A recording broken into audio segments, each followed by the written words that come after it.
Southwest Florida's #1 primetime newscast. Fox 4 News at 10.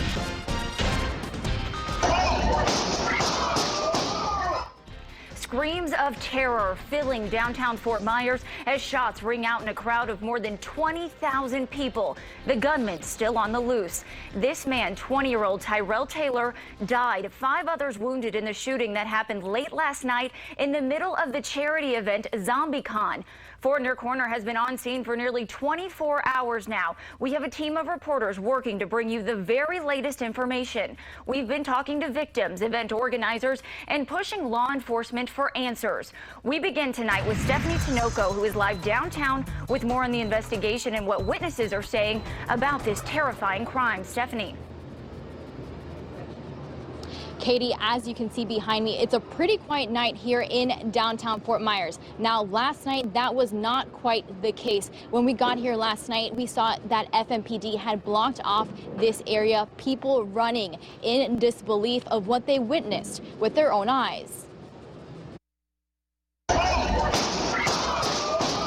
It's about 4 or 5 shots at the same time. They go pa pa pa pa pa pa. Multiple gunshots leaving one dead. And the guy followed right there. They're right there in front of me. I mean, right here, and the body's right there. 5 others shot.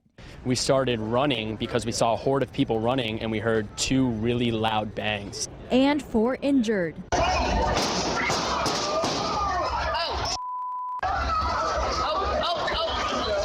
Actually, I was nervous when I saw people running because I didn't know what was coming behind that. Police responded to multiple shots at the Fort Myers Zombicon, completely evacuating downtown Fort Myers, where more than 20,000 adults and children were roaming the streets. With that many people, there was people taking cover.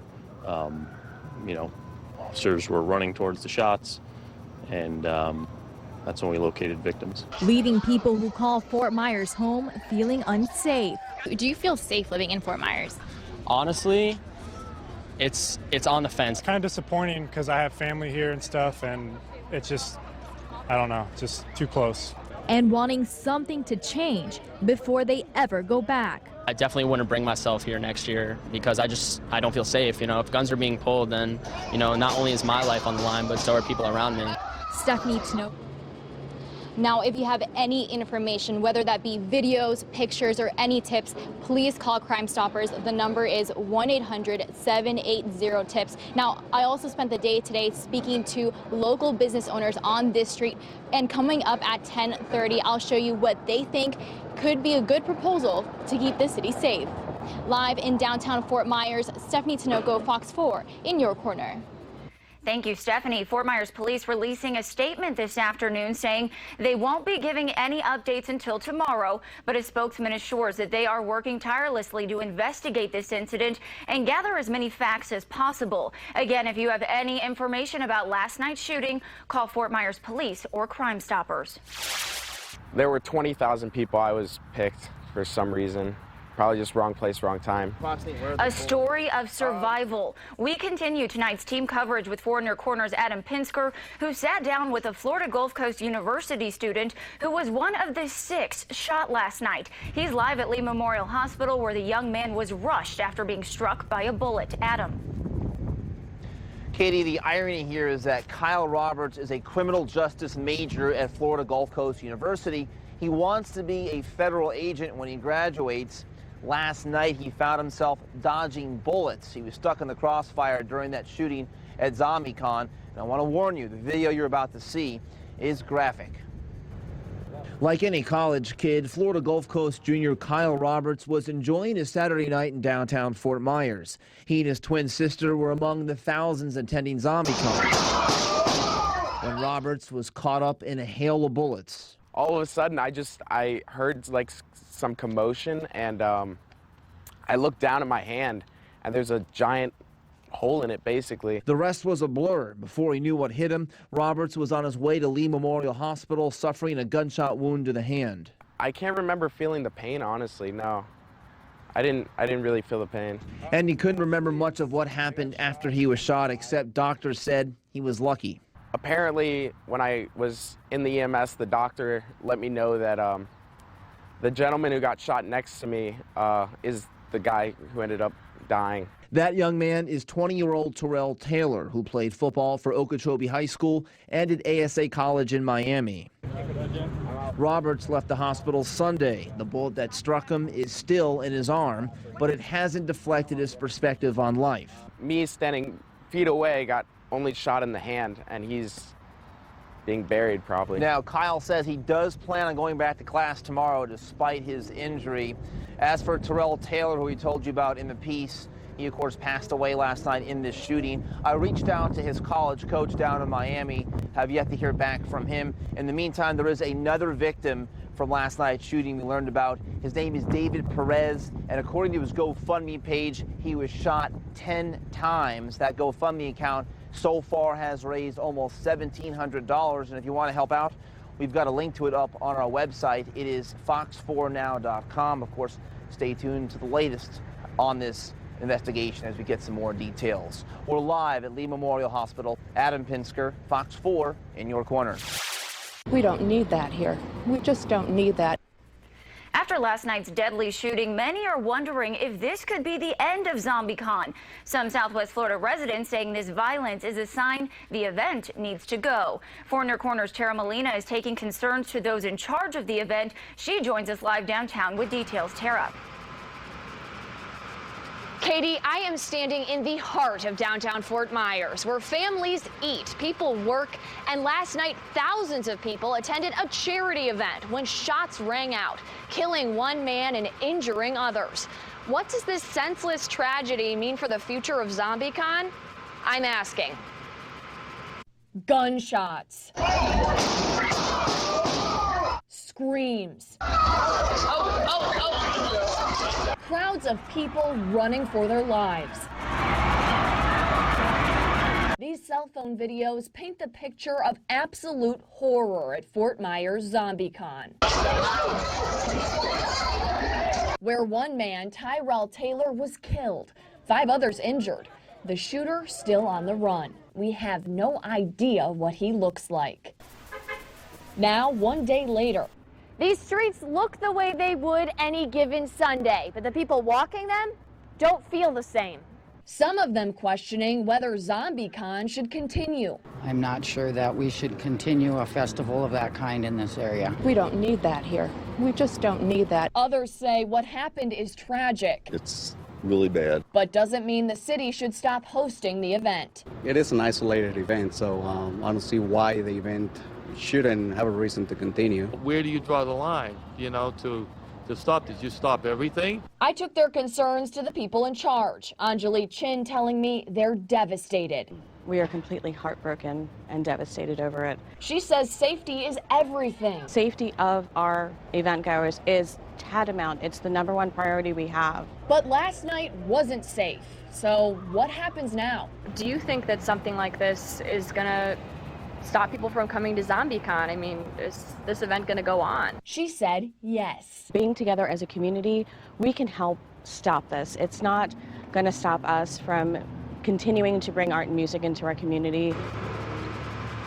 Again, those hosting Zombicon hope to continue the 9-year tradition and increase safety measures. Now, city leaders didn't respond to my request for a comment on this, but Mayor Henderson did release this statement saying in part,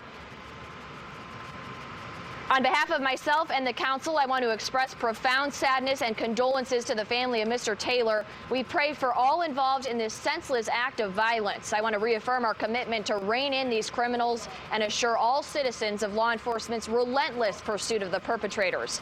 With the aid of alert citizens and cameras, we remain confident in capturing and bringing to justice those who have attacked our citizens." Now, I will continue to press city leaders for answers, and you can continue to stick with Fox 4. We will bring you the very latest. Again, the suspect in this shooting is still at large tonight. We're live in downtown Fort Myers. Tara Molina, Fox 4, in your corner. Thank you, Tara. And For In Your Corner is speaking to downtown business owners about their safety. We'll have another live report for you coming up at 10:30. In the meantime, we will continue to follow this developing story both on air and online at fox4now.com. Still to come on Fox 4 News at 10, the saga continues. The latest on the feud between Donald Trump and Jeb Bush. Babies behaving badly? What a 6 and 11-year-old were accused of pointing at an adult. Plus, we have the very latest on the investigation of baby Chance when we come back. 4 in your corner staying on top of the investigation into the murder of 9-week-old Chance Walsh. His mother made her first court appearance in Sarasota Saturday morning. She's charged with first-degree murder. Detectives say baby Chance's mom led them to a grave site where his body was found. He was discovered about 13 miles away from the family's Northport home. His mother is being held without bond. And baby Chance's father, Joseph Walsh, should arrive back in Florida any day now, where he's also expected to face murder charges. The couple were originally arrested in South Carolina on child neglect charges. When asked why they left the state, Burry and Walsh told investigators they wanted to start a new life somewhere else. Meanwhile, it was an emotional night for the community and the family of baby Chance as hundreds gathered Saturday at the Peace Christian Fellowship Church for a candlelight vigil to honor his young life. Candles lighting up the sky, voices filled with love, hope, and prayer, all in remembrance of baby Chance, who at just 9 weeks old touched the hearts of so many people all across Southwest Florida. Very, very sad. For some reason, this child just seemed to touch hearts. People who didn't know him. Something special about that little boy. An emotional vigil full of tears. I will always love you till we meet again. Love, Grandma. Prayers and songs bringing the entire community together.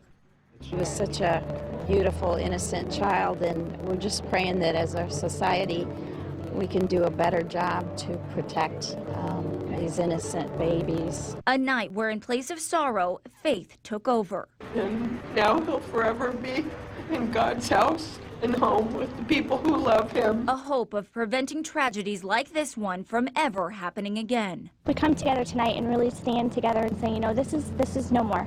You know, we want this to be the last vigil that we ever have to put on. We will, of course, stay on top of this story and pass along any new developments as we get them. Some Southwest Florida residents lucky to be alive tonight after flames break out at a popular North Fort Myers bowling alley. Police are investigating a fire that happened overnight at the All-Star Lanes off US 41. A viewer sending us this video of the blaze. You can see the roof of the business is engulfed in flames as fire crews work to get it under control. No word yet on the cause of that fire. Another massive fire, this one in Collier County, a multi-million-dollar home, a total loss after flames broke out overnight. That's according to North Collier fire officials. They received a call and fire alarm activation from a home located on the 6400 block of Dunbury Lane. Authorities say when they arrived, they found the home engulfed in flames. Thankfully, everyone made it out safely. The total estimated damage is $2 million.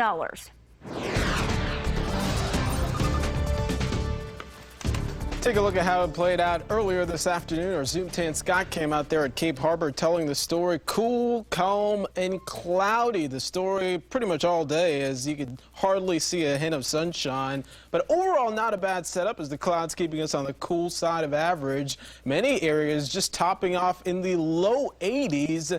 And as you can see, nothing in the way of rain out there. As we take a look at the big story, we're looking at a residual bit of cloud cover here with some leftover moisture. We actually have a cold front making its way through. The showers are now well to the south of us there near the Florida Straits. And we're going to see a gradual clearing, I think, as we head not only into the overnight hours, but even throughout the day tomorrow. We'll start to see the sunshine make its appearance back in our forecast. Doppler radar today showing how it played out. Did have a brisk northeast breeze, sending a few isolated showers out there, mainly along the eastern part of the state. A few made them out there towards Hendry County, but all areas along the coast staying dry, even though the cloud cover was certainly teasing us there at some points. Doppler radar data showing current conditions are clear on Doppler radar. Right now, temperature is doing okay. They're actually already in the mid-70s at 10 o'clock. We're looking at 75 in Lehigh, 75 in Fort Myers, 72, a little cooler as you move up north. Now, afternoon temperatures are actually going to be on the cool side. This is one of the effects of the cool front that we see moving on through today. We'll actually see highs top out in the low to mid 80s. Look at the difference. We're looking at the low 80s along Arcadia, Punta Gorda. These will be high temperatures as we make their way through the afternoon. So definitely no 90s, and once again with a brisk breeze out of the northeast, it could actually factor into some sort of a wind chill. I know that's a term we use later on near the winter time, but you get the idea. With winds blowing 10 to 15, even 20 miles per hour, you're definitely going to feel a little bit of a chill as we make it through the day. We'll take a close look now as I fast forward through the lunch hour. Note the clouds still stubborn throughout the day, but the brisk breeze picks up to 20 miles per hour as the clouds clear up. This is what I'm talking about by a gradual clearing pattern. Winds at Sanibel close to 30 miles an hour sustained. They'll be gusting close to 35, even 40 at times, and that's where the real problems will lie. As you'll see coming up here by boating forecast, the winds will stay steady and strong through about Tuesday, and then we'll relax them some, I think, by the middle into the work week as well. Power 4 zone forecast. Gradual clearing for the inland zones, mainly dry as well. So another mainly dry day. Yes, some cloud cover will stick around. Breezy and dry. The story temperature is only topping out about 83 for the coastal zones. Otherwise, a pleasant afternoon. But if you are planning to hit the beach, keep in mind there's going to be elevated risk of rip currents as we do have some stronger winds in place. Small craft advisory, that's already in effect. It'll stay in effect until Tuesday morning. Note the trend here, 20 to 25 knots, seas 2 to 3 to 5 feet, and rough on the waters. So the waters won't only be choppy, but they'll certainly be rough throughout not only tomorrow, but also through parts of Tuesday as well. So that's the story. Once again, temperatures on the cool side. We'll actually see a couple mornings in the upper 60s, and then a rather benign pattern as we finally start to see the sunshine really make its appearance here across Southwest Florida. Temperatures will be back in the mid to upper 80s. We'll have much more coming up, Katie. Residents on edge tonight after a massive wildfire threatens their homes. What they say they're more worried about than the flames. Plus, a kangaroo on the loose. What this furry fugitive was caught on camera hopping to. That's coming up next. You're watching Fox 4 News at 10.